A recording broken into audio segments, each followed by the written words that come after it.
Hello, hello. I am Camden Hainsworth, and welcome to Camden Hainsworth ADHD. This is me navigating life with adult ADHD as a 36-year-old woman for the first time. Last night, I pulled out an incredible post by Authentically ADHD. I knew how I would react. I had no idea how my husband would react. It was amazing.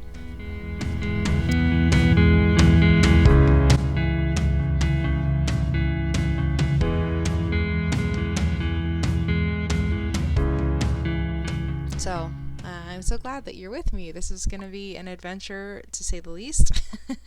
And we're just going to kind of get into it. So, last night, I was reading this to my husband, Random Things That Are Hard with ADHD, and it totally blew me away when I first read them.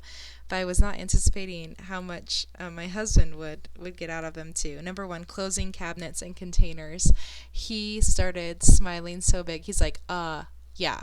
Yes, absolutely, all of that. And that is something that I didn't even realize that I had trouble with. But looking back, like, yeah, if the peanut butter container is at least half on, like it's not perfectly screwed on the top, like that's okay. Put it in the pantry anyway.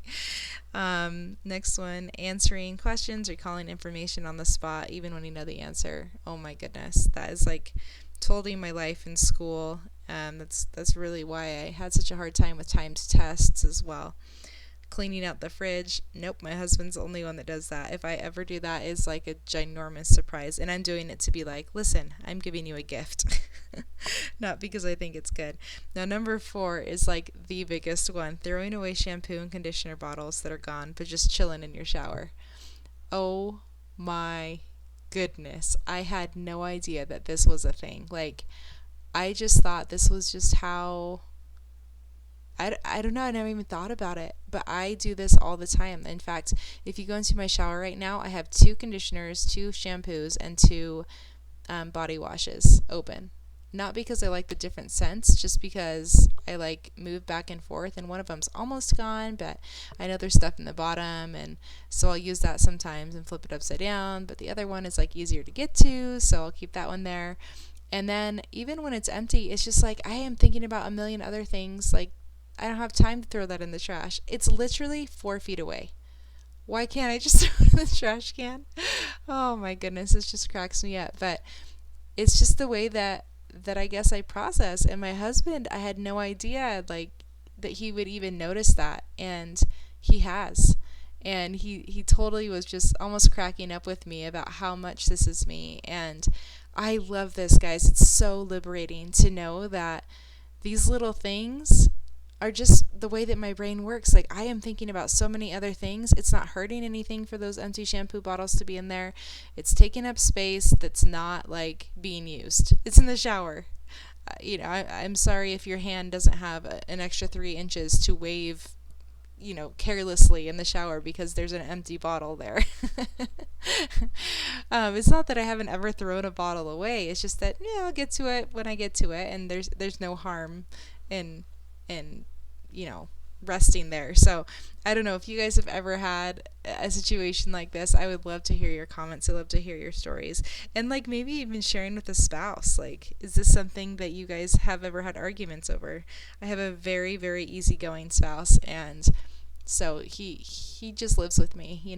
But I'm so excited now to be able to be like, okay, bottle is empty.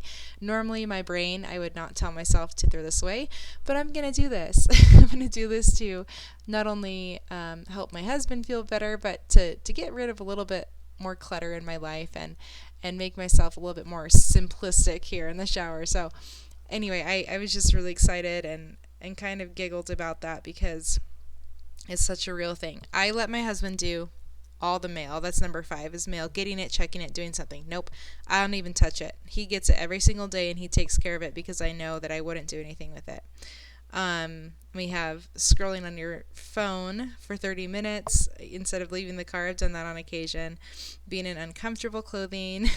I have friends that really feel passionately about that one. I actually don't have that as much in terms of sensory.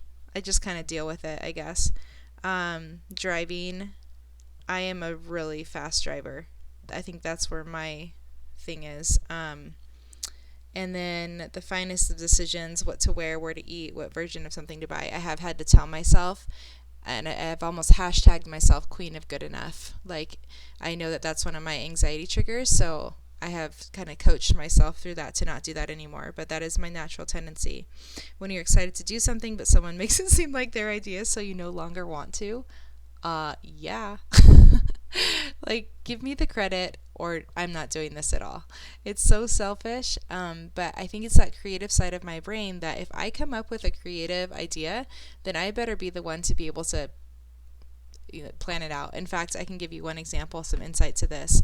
I was just recently talking with a business partner, and I had been thinking about this idea for weeks, and come to find out, so had she, but it was for months. And she said, you know what, we're going to head this up, we're going to do this thing. And my first inclination was, well, I want to be equal to you. Like, I don't want to be under you. Like, this was my idea too. Like, if we're going to do this, we need to run together as equals. And then it took me some time to realize she was much more developed in the idea. She's invested a lot more in it than I have. And probably it would be beneficial for me to learn from somebody that has a little bit more insight, regardless of the fact that I thought of it isolated. I thought of it on my own, with God's help, I would have to mention. But it took me some time to like warm up to the idea that I might not be the A1 number one go-to person for this, and that was okay. And so my point today is if you're trying to navigate ADHD, if you're trying to go through this, and you're starting to learn new things about yourself and how your brain works, guys, it doesn't mean that you're locked into those tendencies forever. That when you have that trigger, you can recognize, hey, this is how my brain is working. This is what my brain is telling me naturally. But what I have learned is X, Y, and Z. And you can either, continue with it and own it, or if you want to, you can change it. And for me, being aware is half the battle. If I am aware of how my brain is working, then I'm going to be much more driven to change that. And I hope you hear what I'm saying. I hope that, that this is like day one, right? Day one of my ADHD podcast here, and it's okay. Like, if you're feeling this way, it's okay. Accept it, make a decision, and move on. Don't beat yourself up about it. Don't think that you're any less or any more or anything in between. It's just what your brain goes naturally to. And the more that you start to recognize these things, the easier it's going to get. So thanks for helping me navigate day one of this podcast. I'm excited for our journey together. I know that the voice quality is not great here, but I can't wait any longer to get the perfect setup. And eventually we'll get better and better. But for today, that's what I want to share with you. You are perfect and wonderful and beautiful just the way you are. And let's go navigate this together.